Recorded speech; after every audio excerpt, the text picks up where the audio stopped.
మన ముకుంద జ్యువెలర్స్ కొత్త బ్రాండ్ పూర్వి అందమైన 18 గ్రామ్స్ బంగారు ఆభరణాలు దుబాటు ధరల్లో వివరాలకు సంప్రదించండి. నమస్తే అమ్మా. నమస్తే అమ్మా. అమ్మ, మాసాలన్నింటిలో మార్గశిర మాసం తనకి చాలా ఇష్టమని, ఈ మాసంలో తాను ఉంటానని విష్ణువే స్వయంగా ప్రకటించారు కదమ్మా. అవునమ్మా. అందుకోసమే మనము విష్ణు సహస్రనామాలు చదువుకుంటాం. అవును.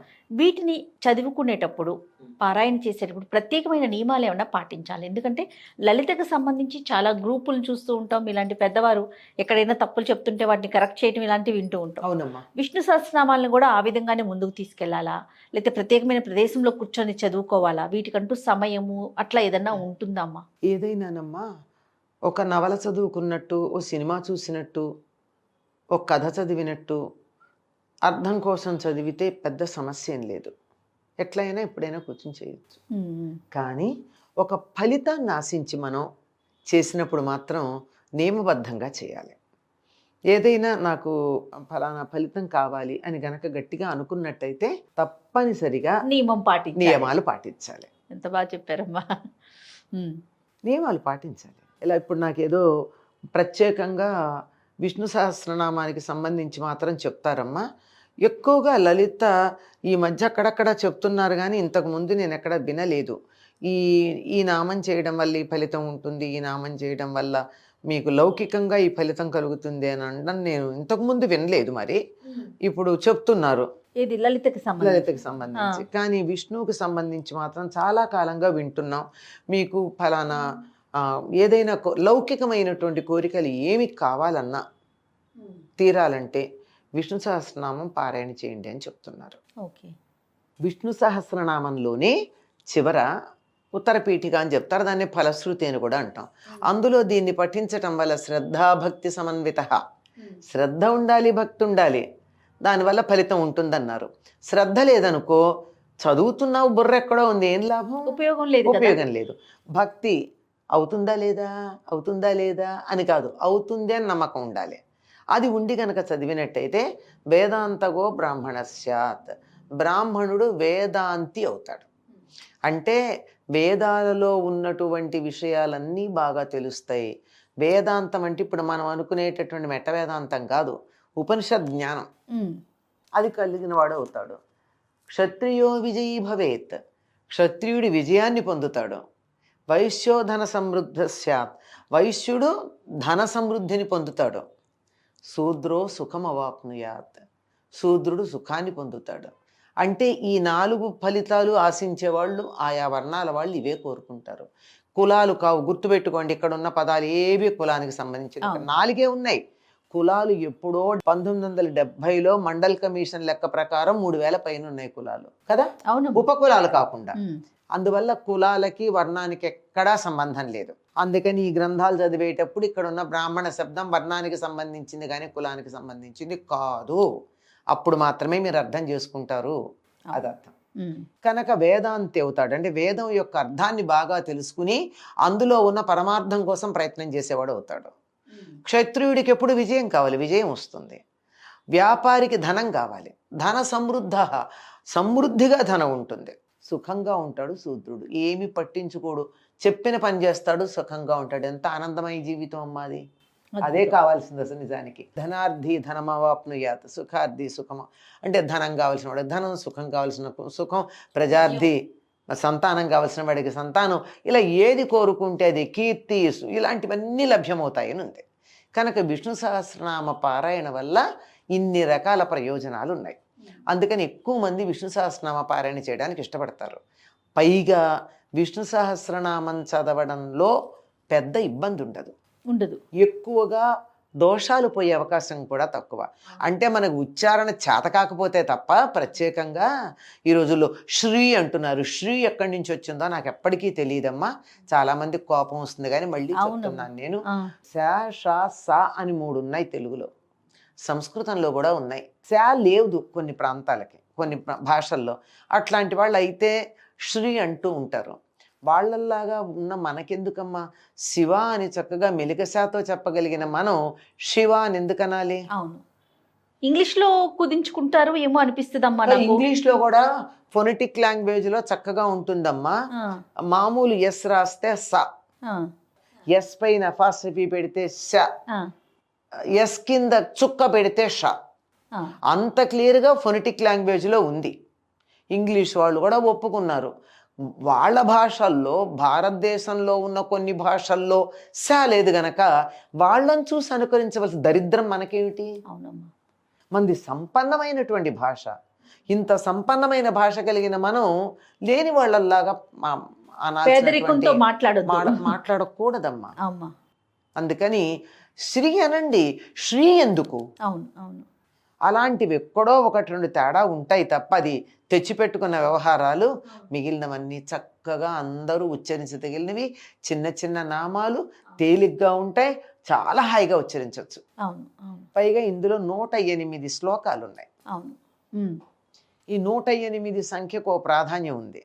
ఏమిటంటే 27 నక్షత్రాల్లో 4 పాదాలు, ఒక్కొక్క నక్షత్రాన్ని 4 పాదాలు చొప్పున చెప్తే 27 × 4 108. అందుకని విష్ణు సహస్రనామ పారాయణ చేస్తే ఎవరి నక్షత్రం ఏదో దాన్ని బట్టి ఆ శ్లోకానికి ప్రాధాన్యం ఇచ్చుకుంటూ చదవాలని చెప్తారు. అంటే ఆ శ్లోకాన్ని 3 సార్లు చదవటమో ఏదో అట్లా. నా నక్షత్రం నాకు తెలియదు, అయితే ఏమైంది, మొత్తం విష్ణు సహస్రనామం చదువు, అయిపోయింది, ఫలితం ఉంటుంది. అందులో నీ నక్షత్రం కూడా ఉంది కదా. నీదే కాదు, నీ కుటుంబ సభ్యులది, అందరిది ఉంటుంది. మొత్తం ప్రపంచంలో ఉన్న జనాభా అంతా ఈ 108 నక్షత్రాల ఈ పాదాలకు సంబంధించిన వాళ్లే గనక అందరూ బాగుంటారు, అందులో మనం కూడా ఉంటాం. అది అంచేత విష్ణు సహస్రనామ పారాయణ విశ్వం విష్ణు అని మొదలవుతుంది. ఈ విశ్వమంతా విష్ణువే, సర్వాంతర్యామి అయినటువంటి విష్ణుని నేను ప్రార్థిస్తూ ఉన్నప్పుడు సర్వాంతర్యామిగా ఉండేటటువంటి వాడు అందరికీ మేలు చేస్తూ అన్ని రకాలైన మేలు ఆయనలోనే ఉంది కనుక నాకు కావాల్సిన మేలు నాకు చేస్తాడు. ఉదయం చదువుకోవాలి, సాయంత్రం చదువుకోవాలి, ఇట్లా ఏదన్నా నియమం ఉందమ్మా విష్ణు సహస్రనామాల పఠనం చేసేటప్పుడు? ఏదైనా సరే పఠనం చేసేటప్పుడు పూజలు, జపాలు, ధ్యానాలు ఇలాంటివి చేసేటప్పుడు ఉదయం నుంచి మధ్యాహ్నం 12 లోపల చేయాలమ్మా. 12 మళ్ళీ చేయదలుచుకుంటే 3:30, 4 గంటలకు మొదలుపెట్టి రాత్రి 7:30, 8 ఆ ప్రాంతాల దాకా చేస్తారు. ఇది సామాన్యమైనటువంటి గృహస్థులందరూ చేయాల్సిన నియమం. లేదు మేము ఇంకా చాలా ఎక్కువగా చేస్తాము అనుకున్నట్టుగా రాత్రి దాకా కంటిన్యూ చేయొచ్చు. అఖండనామాలు అట్లాంటివి ఏమైనా ఒక దీక్షగా పెట్టుకుని అఖండ విష్ణు సహస్రనామ పారాయణ ఇలాంటివి పెట్టుకుంటారు కదా, అట్లా చేస్తే చేయొచ్చు. లేకపోతే మాత్రం మిట్ట మధ్యాహ్నం ఒక 2 జాముల పాటు వదిలేయాలి మన కొంతసేపు. అది రాక్షసులకి సంబంధించింది కనుక ఆ సమయంలో చేసిన కార్యాల ఫలాలన్నీ రాక్షసులకి చెంది వాళ్ళని బలవత్తరంగా చేస్తాయి. వాళ్ళు ఎక్కువ బలం పొందితే మనకి ఏం లాభం అమ్మ. అందుకని ఆ సమయంలో చేయకూడదు, ఎప్పుడు అయినా చేసుకోవచ్చు. మార్గశిర మాసానికి విష్ణు సహస్రనామాలకి ఉన్న సంబంధం అమ్మ? విష్ణువు ప్రధానంగా ఈ మాసం నాకు సంబంధించింది, తన విభవం ఇందులో ఉంటుందని చెప్పాడు. ఇప్పుడు భగవద్గీతలో చెప్పిన చోట ఆయన వైభవం గురించి చెప్పిన చోట కదా ఆయన చెప్పింది. అవునవును. నేను మార్గశిర మాసం నాకు సంబంధించింది అన్నాడు అంటే ఆయన యొక్క వైభవం బాగా కనపడుతుంది అని అర్థం. అందుకని మార్గశిర మాసంలో ఆయన్ని గనక మనం పూజించినట్టయితే బాగుంటుంది. దానికి కూడా ఇంకొక కారణం కూడా మనం ఊహించుకోవచ్చు, ఎక్కడా చెప్పలేదు. కానీ కార్తీక మాసంలో ఆయన క్షీరాబ్ది ద్వాదశి నాడు ఆయన ఉత్థాన ఏకాదశి అని చెప్పి నిద్రలేస్తాడు. యోగ నిద్ర నుండి అంటాం కదా, నిద్ర నుంచి లేచిన కొంచెం సేపటికే కదా మార్గశిర మాసం వస్తుంది. చాలా తాజాగా ఉంటాడు, నిద్రపోయి ఫ్రెష్గా ఉంటాడు. ఆ సమయంలో మనం పిలిస్తే తొందరగా పలుకుతాడు అలిసిపోయినప్పటికన్నా. అది నేను వ్యక్తిగతంగా చెప్తున్నానమ్మా, అదే శాస్త్రాల్లో ఎక్కడా లేదు. ఆయన ఉత్థాన ఏకాదశి వరకు ఉంది కానీ ఆయన పిలుపు బాగుంటుంది, పిలిస్తే త్వరగా పలుకుతాడని నేను చెప్తున్నమాట, అంతే. ఇది వ్యక్తిగతంగా నా అభిప్రాయం. అమ్మ, అక్షర దోషాలు లేకుండా చదువుకోవాలంటే ఎట్లా అమ్మ? అక్షర దోషాలు లేకుండా చదువుకోవాలంటే ముందు 56 అక్షరాలు రావాలమ్మా ఉచ్చరించటం. ఫా పలకడం రావాలి. ఫా పలుకుతాం మనం, తేడాకు తెలుస్తోందా? అవును. ఫా అంటే పై పళ్ళ కింద పెదవు పెడితే ఫ. 2 పెదవులు ఇలా కలిపి ఒక్కసారి గాలి వదిలితే ఫ. ఈ ఫా నేర్చుకోండి, శాచాలు నేర్చుకోండి. నేర్చుకున్న తర్వాత జాగ్రత్తగా అయిపోయిన బాల్ పెన్ కానీ, లెడ్ కనపడకుండా పోయిన పెన్సిల్ కానీ తీసుకుని, లేదా ఒక పుల్ల ఏదంటే మన టూత్ పిక్ లాంటిదైనా, టూత్ పిక్ ఎడ్జ్ షార్ప్గా ఉంటుంది కనుక వద్దని చెప్తున్నాను అంతే. ప్రతి అక్షరం మీద అది పెట్టుకుంటూ అక్షరం చదవడం నేర్చుకోండి. మనకున్నటువంటి ఒకానొక మనస్తత్వం ఎవరికైనా ఉంది. అది ఏమిటంటే, పెద్ద పదం ఉందనుకో, మొదటి అక్షరం కానీ రెండో అక్షరం కానీ చదవంగానే తర్వాత పదాన్ని మనం ఊహించేసుకుంటాం. అవును. అది జరిగిపోతూ ఉంటుంది. అందువల్ల ప్రతి అక్షరం చదవడం నేర్చుకోండి. చదవడం ప్రారంభించిన కొత్తల్లో నా గొంతు వినపడాలని తాపత్రయపడకండి. చెవితో వింటూ నోటితో నెమ్మదిగా చదువుకోండి. అప్పుడు చెవితో వింటున్నప్పుడు నేను చదివేటటువంటి అక్షరం ఇది సరిపోయాయో లేదో తెలుస్తుంది. నా గొంతే వినపడాలనుకుంటే సరే, ఇది వినపడుతుంది కానీ లోపలికి ఎక్కదు కదా. అవును. ఇప్పుడు చాలా మంది సామూహిక పారాయణాలు చేసి కూడా తప్పులు ఎందుకు చదువుతారంటే నా గొంతు వినపడాలని తాపత్రయం. నీ గొంతు పర్ఫెక్ట్గా వచ్చాక వినిపించు, ఈ లోపల విను. వీటన్నిటినీ శృతులు అన్నారు. అంటే విని నేర్చుకునేవి. వింటేనే స్పష్టమైన ఉచ్చారణ తెలుస్తుంది. ఎక్కడ ఆపాలో, ఎక్కడ కలపాలో, ఎక్కడ ఊనిక ఇవ్వాలో, ఎక్కడ వదిలేయాలో తెలుస్తుంది. ఎందుకమ్మా మనకి అసలు ఎంఎస్ సుబ్బలక్ష్మి గారు విష్ణు సహస్రనామాలు ఆ తల్లి గొంతుతో విన్నాము అంటే జన్మ గొంతు పెట్టుకుని, ఆవిడది గట్టిగా పెట్టుకుని, మనం పైకి అనకుండా పుస్తకం ఎదురుగా పెట్టుకుని అక్షరం అక్షరం మీద నేను చెప్పినట్టు పెన్సిల్ పెట్టుకుంటూ ఒక్క వారం రోజులు అభ్యాసం చెయ్యండి, చక్కగా వచ్చేస్తుంది. అక్షర దోషాలు ఉండవు. అప్పుడు ఎవరికి వెళ్ళాలో వాళ్ళకి ఎడుతుంది. నేను కొన్ని వందల సార్లు చెప్పా, మళ్ళీ చెప్తున్నా. నాకు మళ్ళీ చెప్పడం మామూలుగా ఇష్టం ఉండదు, కానీ కొన్ని తప్పవు. ఏమిటంటే మన ఈమెయిల్ ఐడిలో ఒక కామా కానీ, ఒక హైఫన్ కానీ, ఒక చుక్క కానీ తప్పు పెడితే ఎవరికి వెళ్ళాలో వాళ్ళకి ఎడుతుందా? రాంగ్ అడ్రస్ పెడుతోంది కదా. మరి అట్లాంటిది మనం దోషాలు చేస్తే మన అప్లికేషన్ ఎవరికి వెళ్ళాలో వాళ్ళకి ఎడుతుందా? పక్కనున్న వాళ్ళ దగ్గరికే ఈమెయిల్ ఐడి వెళ్ళకపోతే పైలోకంలో ఉన్న పరమాత్మ అంటే సర్వవ్యాపి ఇక్కడ కూడా ఉన్నాడు, లేడనడం లేదు, లెవెల్స్లో తేడా ఉంది కదా. పెడుతుందా? పర్ఫెక్ట్గా వెళ్ళాల్సిన చోటికి వెళ్ళాలంటే తప్పులు లేకుండా చదవాలి. ఇది నేను అందరికీ కొన్ని వందల సార్లు చెప్పా, మళ్ళీ చెప్తున్నా. అవసరమైతే ఇంకో కొన్ని వేల సార్లు చెప్తా. తప్పనిసరిగా ఉచ్చారణ దోషాలు లేకుండా చదవండి. అంతదాకా ఎందుకమ్మా, రికార్డు చేయడానికి ముందు విష్ణు సహస్రనామం రికార్డ్ చేయమని అడిగితే ఎవరమ్మా? ఎంఎస్ సుబ్బలక్ష్మి గారు. ఆవిడ సంస్కృత పండితుడి దగ్గరికి వెళ్ళి తన ఉచ్చారణ సరి చేసుకుని, ఎందుకంటే తమిళ ప్రాంతం వాళ్ళు కదమ్మా, ఎక్కడన్నా చాకి జాపలికి కాకి గాపలికి ప్రమాదాలు ఉంటాయి కదా. అవునవును. అందుకని వెళ్ళి కరెక్ట్ చేసుకుని, ఆవిడ దగ్గర అట్లాంటివి ఏం లేవులేండి.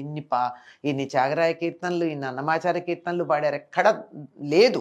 అయినా సరే వెళ్ళి సరి చేసుకుని కంచి పరమాచార్య వారికి వినిపించి ఆయన ఇది సరిగ్గా ఉంది అన్నాకే ఆవిడ ఉచ్చారణ దోషాలు లేకుండా చదివారు. అందుకమ్మ ఆవిడ మహానుభావురాలు, ప్రాతస్మరణీయురాలు. ఆవిడని తలుచుకోవాల్సింది. భజగోవిందం కానీ, విష్ణు సహస్రనామం కానీ, ఇంకా మిగిలినటువంటి అనేకమైనటువంటి స్తోత్రాలు కానీ ఆవిడ గొంతుతో వింటే నిజంగా మనం ఉద్ధరించబడతాం. అవునమ్మా. ఇంకా వేరే ఇది వినిపించదు. నిజంగా ఒక గంధర్వలోకంలో నుంచి వచ్చి మనందరినీ ఉద్ధరించటానికి గాంధర్వ మార్గంలో అందరూ మోక్షం వైపు పయనించటానికి మార్గం వేసిన మహానుభావురాలు ఆవిడ. ఆ ముఖంలో ఆ పవిత్రత కానీ, ఆ ప్రశాంతత కానీ, ఆ హాయి కానీ ఎలా ఉంటుందంటే అట్లా ఉంటుంది. ఇది ఈ విషయమే కాదండి, ఆవిడ జీవిత చరిత్రలో కొన్ని విషయాలు చూస్తే అంత నిజాయితీగా, అంత గొప్పగా జీవించటం మాతృలకు సాధ్యమవుతుందా అనిపిస్తుందండి. ఆవిడ జీవితంలో కొన్ని ఘట్టాలు అద్భుతం. అటువంటి ఆవిడ పేరు తలుచుకుంటే కూడా చాలా జన్మధన్యం. ఈనాటికి కూడా అందుకే తమిళనాడులో పట్టు చీరల్లో ఒక రంగుకి ఎంఎస్ బ్లూ అని పేరు పెట్టుకున్నారు. ఆవిడ తరచుగా ఆ రంగు చీరల్లో కనపడుతుంది. ఒక రకమైన నీలం రంగున్న పట్టు చీరల్లో తరచుగా కనపడుతుంది. అందుకని ఆ రంగుకే ఎంఎస్ బ్లూ అని పేరు. ఎంతగా మనుషుల్ని ప్రభావితం చేసినటువంటిది. పాండిత్యం ప్రభావితం చెయ్యదమ్మా, వ్యక్తిత్వం ప్రభావితం చేస్తుంది. పాండిత్యం సంపాదించవచ్చు, వ్యక్తిత్వం చాలా కష్టం పెంపొందించుకోవడం. సహజంగా ఉండాలి, దానికి కొంత సాధన ఉండాలి. అద్భుతమైనటువంటి వ్యక్తి విష్ణు సహస్రనామ. ఈ సందర్భంగా ఆవిడ్ని గుర్తు చేసుకున్నామంటే మన జన్మధన్యం. ఖచ్చితంగా అమ్మ, ఖచ్చితంగా. నమస్తే. నమస్తే అమ్మ.